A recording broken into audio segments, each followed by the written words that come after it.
Welcome to today's lecture. আজকের এই lecture ভিডিওতে আমরা আলোচনা করব সিম্পসন্স রুলস নিয়ে। সিম্পসন্সের মধ্যে আমরা দুইটা রুল পড়ি, 1/3 রুল অ্যান্ড 3/8 রুল। কখন কোন রুল ইউজ করতে হয় আমাদের সেটা নিয়ে আমরা আলোচনা করব। ওকে, সো দুইটা প্রিভিয়াস যেটা পড়ছি সেটার সাথে সিমিলার। প্রিভিয়াসটা যদি কেউ না দেখে থাকেন ওইটা মাস্ট দেখে আসবেন। ওইটাতে ক্যালকুলেটর ট্রিক্স শেখানো আছে, যেটা আমি এখানে আর শিখাচ্ছি না। ওইটা থেকে ক্যালকুলেটর ট্রিক্সটা এটাতে সম্পূর্ণ সেম। যদি পসিবল হয় তাহলে একবার দেখে দেওয়ার চেষ্টা করব। তো শুরু করা যাক ফ্রম সিম্পসন্স। আচ্ছা ঠিক আছে, সিম্পসন্স 1/3 এবং সিম্পসন্স 3/8, এই দুইটা কি? এই দুইটা হচ্ছে নিউমেরিক্যাল ইন্টিগ্রেশন বের করা দুইটা মেথড। ওকে, সো দুইটা মেথডের কাজ কি? দুইটা মেথডের কাজ হচ্ছে, প্রথম মেথড দ্বারা আমরা যেটা করি, আগে আমরা কি দেখছি? আগে আমরা দেখছি এন, এটার মান 5 হোক 8 হোক, অর্থাৎ জোর হোক বেজোর হোক কোনো ম্যাটার করে না ট্র্যাপেজয়েডাল রুলসের ক্ষেত্রে বা ট্র্যাপেজয়েডাল মেথডের ক্ষেত্রে। ইন্টারভাল আমাদের জোর হইতে পারে বেজোর হইতে পারে, ডাজেন্ট ম্যাটার। বাট কোনো একটা ম্যাথ যদি আমাকে দিয়ে বলে এটাকে সিম্পসন্স দিয়ে তুমি সলভ করো, তবে তখন আমাকে বলে দিবে এন এর মান যদি 8 দেয়, ঠিক আছে, আমাকে যদি বলে এই ম্যাথটা তুমি সিম্পসন্স দিয়ে তুমি হচ্ছে কি করো, সলভ করো, এবং এন এর মান হচ্ছে আমি দিয়ে দিলাম 8, ঠিক আছে। ইন দিস কেস আমাদের এই দুইটা থেকে কোনটাকে আমরা পিক করব, ঠিক আছে। আমরা সবসময় মনে রাখবো যে Simpson's 1/3 rule always deals with কি, আমাদের এন এর মান যখন কি থাকবে, ইভেন থাকবে। এন এর মান ইভেন থাকলে আমাদের কাজ করে কে? Simpson's 1/3 rule. আর সিম্পসন্স 3/8 রুল কখন কাজ করে? যখন এন এর মান হচ্ছে আমাদের বেজোর থাকে, ঠিক আছে। এন এর মান বেজোর থাকলে আমাদের সিম্পসন্স 3/8 রুল কাজ করে। দুইটা রুল অনেক কঠিন লাগতেছে দেখতে, বাট অনেকটা ইজি। আমি হচ্ছে সলভ করে দেওয়ার চেষ্টা করবো, প্যারা নাই। ওকে, তো এখানে দুইটা ম্যাথ দেখতেছি। এখানে বলছে ইউজ দ্য সিম্পসন্স রুলস। আমাকে বলে নেই 3/8 নাকি 1/3, আমাকে নিজেদের বুঝে নিতে to approximate the value of the definite integral for the given value of n = 4। এখানে n এর মান কত? 4, এবং বলছে কি সিম্পসন্স ইউজ করতে। তাহলে আমরা কোনটা ইউজ করবো? 1/3 ইউজ করবো না 3/8 ইউজ করবো? অবশ্যই আমরা 1/3 ইউজ করবো। ওকে, আফটার দ্যাট আমরা আরেকটা দেখতেছি, use the Simpson's rule to approximate the value of the definite integral for the given value of n = 5। এখানে n এর মান দিয়ে রাখছে 5, অর্থাৎ অড ইন্টারভাল, এবং এই একই সাথে বলছে সিম্পসন্স রুলস অ্যাপ্লাই করতে। তাহলে এখানে আমরা ডেফিনেটলি কি ইউজ করবো? আমরা 3/8 রুলটা ইউজ করবো, ঠিক আছে। সো এই হচ্ছে বিষয় যে আমরা সিম্পসন্স করতে বললে আমরা প্রথমে দেখবো আমাদের ডিভাইড কত করতে বলছে, ঠিক আছে। ডিভাইড যদি আমাদের জোড় সংখ্যা বলে তাহলে ওকে আমরা 1/3 করবো, যদি বেজোড় সংখ্যা বলে তাহলে আমরা 3/8 রুল অ্যাপ্লাই করবো। ওকে, সো এই হচ্ছে বিষয়। আবার যদি আমাকে বলে যে এখানে এন এর মান দেওয়া নেই, ঠিক আছে, এন এর মান না দিয়ে বলছে সিম্পসন্স 1/3 রুল অ্যাপ্লাই করতে এই ইকুয়েশনের উপরে, ঠিক আছে, তখন হচ্ছে এন এর যেহেতু আমাদের বলছে 1/3, তাহলে এন এর মান আমরা কত ধরবো? 6 ধরতে পারি, অথবা 8 ধরতে পারি, অথবা 4 ধরতে পারি, তাই না? যে কোনো একটা জোড় সংখ্যা ধরে তখন আমরা কাজ করবো। ওকে, সো যত বেশি ইন্টারভাল তত অ্যাকিউরেট হচ্ছে আমাদের মেজারমেন্ট হবে, ঠিক আছে। সো আমরা হচ্ছে একবারে বেশিও নেবো না, একবারে কমও নেবো না। ওকে, সো আগানো যাক। সো আমি এখানে ম্যাথগুলো একটু লিস্ট করে রাখছি। আমি হচ্ছে এটাকে প্লে করে দিই, slide show play from start. Okay, fine. So এখন আমাদের এখানে একটা ম্যাথ দিয়ে আছে, বলছে কম্পিউট এইটা। আচ্ছা এক মিনিট। ওকে, কম্পিউট একটা ইকুয়েশন দিছে by Simpson's 1/3 rule and compare with exact value. Exact ভ্যালুর সাথে কম্পেয়ার করতে বলছে। সো এক্স্যাক্ট ভ্যালু কীভাবে বের করতে হয় দেখবো আমরা একটু পরে। ওকে, সো আমাদের প্রথম কাজ কি? প্রথম কাজ হচ্ছে আমাদের এখানে আইডেন্টিফাই করা। এখানে আমরা কি করতেছি? এখানে আমরা করতেছি 1/3, এবং এখানে আমাদের এন এর কোনো মান দেওয়া নাই, এবং যেহেতু 1/3 করতেছি, সো বাই ডিফল্ট আমাকে ধরে নিতে হবে এখানে আমরা এন এর ইন্টারভালটা জোর ধরবো। এখন এন এর ইন্টারভাল জোর আমরা 2 ধরবো? অ্যান্সার হচ্ছে না। একবারে কম ধরবো না, একবারে বেশিও ধরবো না। একবারে কম ধরলে সমস্যা কি? অ্যাকিউরেসি কমে যাবে। একবারে বেশি ধরলে কি? অ্যাকিউরেসি ঠিক থাকবে, বাট আমাদের কষ্ট বেশি হবে। সো আমরা একটা মিড রেঞ্জের মান ধরবো, আমরা 4 ধরতে পারি বা 6 ধরতে পারি, ঠিক আছে। সো এইখানে আমরা হচ্ছে কি করলাম, here upper limit is b = 2, lower limit is = 1, and the number of subintervals n = আমরা কত ধরছি? 4 ধরছি। আমরা এখানে কত ধরছি? 4 ধরছি। সো এইভাবে এখন আমরা কি করব? এইচ এর মানটা বের করবো। এইচ এর মান কি? b - a বাই কত? n, b - a by n। তাহলে b এর মান কত? আপার বাউন্ড 2, 2 - 1 বাই 4, আমাদের আসে 0.25। এখন আমরা যদি টেবিল ক্রিয়েট করি এখানে, ঠিক আছে, টেবিল ক্রিয়েট করলে আমাদের এক্স এর যে বিষয়টা আর ওয়াই এর যে বিষয়টা, এখানে এক্স নটের মান প্রথমটা কি আসবে? 0.25। তারপরে কত আসবে? আমাদের আসবে 0.5। তারপরে কত আসবে? x2 0.75, মানে 0.25 করে ইনক্রিমেন্ট হবে।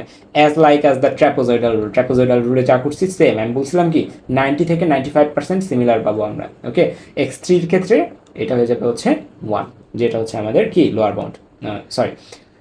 এই হচ্ছে বিষয়। সো আশা করি জিনিসগুলো বোঝা যাচ্ছে। ওকে, সো এইভাবে চলতে থাকবে। সো আমরা হচ্ছে এখানে যদি দেখি, এখানে আমাদের আচ্ছা সরি আমাদের এইখানে আমাদের শুরু হবে হচ্ছে লোয়ার বাউন্ড থেকে, ঠিক আছে। লোয়ার বাউন্ড হচ্ছে আমাদের এখানে 1, 1 এর পরে আসবে হচ্ছে 1.25, দেন হচ্ছে আমাদের আসবে হচ্ছে 1.5, দেন আমাদের আসবে 1.75, দেন আমাদের আসবে হচ্ছে 2, ঠিক আছে। সো এইভাবে আমাদের আগাবে। ওকে, সো এখানে যদি আমরা দেখি এই সাব ইন্টারভালটা ইউজ করে আমরা এই টেবিলটা তৈরি করছি, এক্স নট ইকুয়াল 1 রাখছি, দেন হচ্ছে 1.25, 1.50, 1.75, x4 এটা। সো এটা থেকে আমরা এই ভ্যালুগুলো বের করছি। কীভাবে বের করছি আমি আর দেখাচ্ছি না। এইখানে যদি আমরা খেয়াল করি এক্স স্কোয়ার, জাস্ট এটাকে স্কোয়ার করে দিলেই পেয়ে যাচ্ছি। বাট আগে যে ট্র্যাপেজয়েডালে যে আমি ম্যাথ দেখেছি একটু কমপ্লেক্স টাইপের ম্যাথ দিবে, আপনাকে কখনো এটা দিবে না এক্সামে। সো ট্র্যাপেজয়েডাল আমি ক্যালকুলেটর ট্রিক্স দেখেছি। কী করতে হবে, আমাদের স্প্রেডশিটে যাব, আমরা ক্যালকুলেটরের স্প্রেডশিটে এখানে একটু দেখাই দেওয়ার চেষ্টা করি আমি। এটা হচ্ছে আমাদের কলাম এ লেখা থাকে, এটা বি লেখা থাকে, ঠিক আছে। সো কলাম এ তে সকল ভ্যালু আমরা কত দিব, এই এক্স এর ভ্যালু, তাহলে এইখানে 1 দিব, এখানে 1.25 দিব, এখানে 1.5 দিব, এখানে 1.75 দিব, এখানে 2 দিব, ঠিক আছে, দিলাম। দেওয়ার পরে কলাম বিতে আমরা কি দিব, একটা একটা করে ফর্মুলা দিব না, আমরা এই সেলে এসে একটা ফর্মুলা দিব। কি ফর্মুলা দিব, ফর্মুলা কীভাবে দিতে হয় গত লেকচার ভিডিওতে দিয়ে আছে। আমরা ফর্মুলাতে যাব, যে আমরা আমাদের যে ইকুয়েশন আছে এই ইকুয়েশনটা আমরা এখানে জাস্ট এখানে লিখে দিব, ঠিক আছে। এখন এক্স মানে কি, এক্স এর সকল ভ্যালু কই আছে, এইখানে আছে না এই কলামে। সো আমাদের এখানে এক্স মানে হচ্ছে এ, তাহলে এর কোন ভ্যালুটার জন্য আমরা এখানে চাচ্ছি, 1 নাম্বার সেলের ভ্যালু, তাই না, এটা হচ্ছে কি 1 নাম্বার সেলের ভ্যালু, ঠিক আছে। তাহলে A1 এখানে আমরা স্কোয়ার দিয়ে দিব, ঠিক আছে। A1 স্কোয়ার দিয়ে আমরা হচ্ছে রেঞ্জ কি করব, B1 থেকে আমরা হচ্ছে B5 পর্যন্ত রেঞ্জ দিয়ে কনফার্ম করে দিলে এখানে একটা একটা করে ভ্যালু চলে আসবে, সেই ভ্যালুগুলো আমরা এখানে লিখে দিছি। ওকে, সো যাদের হচ্ছে শর্টকাট লাগবে তারা প্রিভিয়াস ভিডিওটা দেখে আসবেন ট্র্যাপেজয়েডালের। সো সামনে মুভ করা যাক। এই ভ্যালুগুলো এখন আমরা কি করব, আমাদের যে সিমসন্স 1/3 যে রুল আছে সেই রুলের যে ইকুয়েশন আছে এটাতে আমরা ইনপুট করব, ঠিক আছে। সো রুল অনুযায়ী আমাদের h/3 থাকবে হচ্ছে কি সামনে, দেন y0 প্লাস yn, ঠিক আছে, y0 প্লাস yn, অর্থাৎ প্রথম ভ্যালু এবং শেষ ভ্যালুর যোগফল আমাদের এইখানে অ্যাজ ইট ইজ থাকতেছে, ঠিক আছে, প্লাস 4 এর সাথে আমাদের এখানে ইনটু আকারে কিছু আছে, কি কি আছে, যে বেজোর ভ্যালুগুলো যেগুলো আছে, ঠিক আছে, y1, y3, y5, y7 এইগুলার যোগফল আমাদের এই 4 এর সাথে থাকবে, প্লাস 2 ইন্টু আমাদের জোর যেগুলো ভ্যালু আছে y2, y4, y6, y8 এইভাবে এগুলো এখানে থাকবে। ওকে, তো আশা করি বোঝা গেছে। আমাদের রুলসটা আমি আরেকবার ক্লিয়ার করে দিচ্ছি। আমাদের রুলসটা হচ্ছে h বাই কত আমরা দেখলাম, h/3, দেন হচ্ছে আমাদের কত আছে এখানে, দেন হচ্ছে আমাদের আছে হলো এখানে y0 প্লাস yn, অর্থাৎ প্রথম ভ্যালু y এর এবং লাস্ট ভ্যালু y এর, আফটার দ্যাট প্লাস দিয়ে 4 ইন্টু আমাদের y এর যেগুলো বেজোর ভ্যালু আছে সেইগুলো, কি কি বেজোর ভ্যালু আছে, y1, y3, y5 এইভাবে লাস্টের আগ পর্যন্ত চলবে। ওকে, প্লাস 2 দিয়ে আমরা কি দিছি, 2 এর সাথে আমরা দিছি জোর ভ্যালুগুলো y2, y4, y6 এইভাবে। ওকে, সো এই হচ্ছে বিষয়। সো আশা করি জিনিসটা বোঝা গেছে। আফটার দ্যাট এইখানে এই এক্সাক্ট ভ্যালুগুলো, ঠিক আছে, y0 এর জায়গায় 1 বসাবো, yn এর জায়গায় 4 বসাবো, y1 এর জায়গায় এই যে এই ভ্যালুটা বসাবো, এইগুলো ভ্যালু বসে আমি ক্যালকুলেট করলে একটা ভ্যালু আমরা পাবো। এগুলো তো আমরা পারবো ইজিলি, তাই না, ক্যালকুলেটরে জাস্ট ভ্যালু বসাই দিব, হয়ে যাবে। দিলে আমরা হচ্ছে এই যে এখানে ইকুয়েশন করলে আমরা এই জায়গায় অ্যান্সার পাবো হচ্ছে 7/3, ঠিক আছে। এটা আমাদের কি, এটা হচ্ছে আমাদের অ্যান্সার। কিসের অ্যান্সার, আমাদের সিমসন্স 1/3 রুল দ্বারা একটা অ্যাপ্রক্সিমেট অ্যান্সার পেলাম সেইটা, ঠিক আছে। সিমসন্স 1/3 রুল দ্বারা একটা অ্যান্সার পাইছি, সেটা অ্যাপ্রক্সিমেট ভ্যালু সেইটা।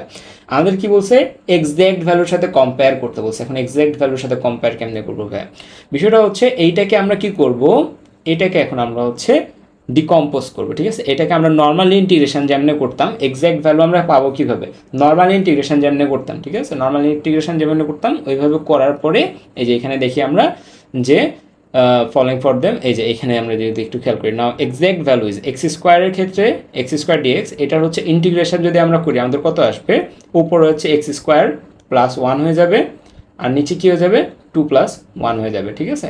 সো এইটার খেয়াল করলে আমাদের আসবে x³/3। এখন হচ্ছে লিমিট আছে, এখনও লিমিট কি আমাদের আছে 1 আর এখানে আছে 2, তাই না। সো এখন হচ্ছে আমরা এটাকে কি করব, এখানে লিমিট যদি আমরা দিয়ে দিই, লিমিট দেওয়ার পরে আমরা যদি ক্যালকুলেট করি আমরা হচ্ছে এখানেও 7/3 পাবো, অর্থাৎ নর্মাল ইন্টিগ্রেশন যেমন করে ওইভাবে করে আমরা 7/3 পাচ্ছি। সো এই 7/3 আর এখানে যে 7/3 পাইছি দুইটা কি সেম। সো আমরা এখানে একটা ডিসিশনে আসতে পারি যে তারা হচ্ছে কি সেম। ওকে, যদি সেম না থাকতো, যদি কোনো অন্য একটা ভ্যালু আসতো, তখন আমরা বলতাম যে তারা খুবই কাছাকাছি, বা তারা সেম না, তারা হচ্ছে কি অ্যাপ্রক্সিমেট ভ্যালু, আর এটা খুবই কাছাকাছি 4 ডিজিট বা 3 ডিজিট পর্যন্ত, এভাবে আমরা একটা কমেন্ট দিয়ে দিব। সো ঠিক আছে, এই হচ্ছে আমাদের কি, এই হচ্ছে আমাদের সিমসন্স 1/3। সো আপনাদের টাস্ক থাকলো একটা, যে সেম জিনিসটা আপনারা হচ্ছে সিমসন্স 1/3 রুল বাদ দিয়ে আপনারা 3/8 এই রুল দ্বারা করবেন, ঠিক আছে। সো 3/8 রুলের আপনাদের হচ্ছে ফর্মুলাটা কী হবে একটু যদি আমরা খেয়াল করি, ঠিক আছে। অনেকে এটা হচ্ছে আমরা গুলাই ফেলি।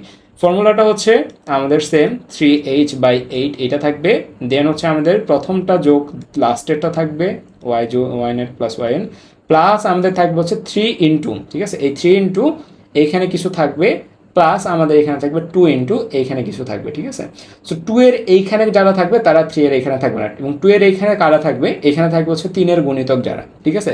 3/8 রুলে 2 এর সাথে থাকবে 3 এর গুণিতক যেসব y সেগুলো, y3 থাকবে, y6 থাকবে, y9 থাকবে, y12 থাকবে, অর্থাৎ 3 এর গুণিতক সবাই এখানে থাকবে, ঠিক আছে। তাহলে এইখানে কারা থাকবে, y3 বাদে যারা আছে, y0 আর yn তো চলে গেছে, y3 বাদে আমাদের এখানে আছে y1 plus y2 plus y3 রাখতে পারবো না, আমাদের রাখতে হবে কাকে, y4 plus y5 plus y7 এইভাবে, ঠিক আছে। So y1 y2 y4 y5 y7 y8 আর এখানে থাকতেছে y3 6 9, ঠিক আছে। So this is how we can solve Simpson's 3/8 rule. So Simpson's 3/8 রুলও আমরা পারবো, এবং আমরা মোস্ট ইম্পর্টেন্টলি এই টেবিলটা যদি আমাদের বড় আসে বা আমাদের যদি কমপ্লেক্স কোনো ইকুয়েশন দেয় তখন বারবার আমাদের ক্যালকুলেটর চেপে করা মুশকিল হয়ে যায়। সো আমরা হচ্ছে কী করবো, স্প্রেডশিটের সাহায্য নেব, ওকে। আর যখন আমরা কি করব, যদি কোনো সাইন এক্স লন এক্স এই ধরনের ক্যালকুলেশন করতে যাই তখন আমরা ক্যালকুলেটরের অ্যাঙ্গেল মোডটা রেডিয়ানে রেখে ক্যালকুলেট করবো, আদারওয়াইজ কিন্তু আমরা ভুল করে ফেলবো। সো এই হচ্ছে আমাদের সিম্পসন্স 1/3 and 3/8 রুল। সো দেখা হচ্ছে পরবর্তী ক্লাসে অন্য কোনো টপিক নিয়ে। আল্লাহ হাফেজ।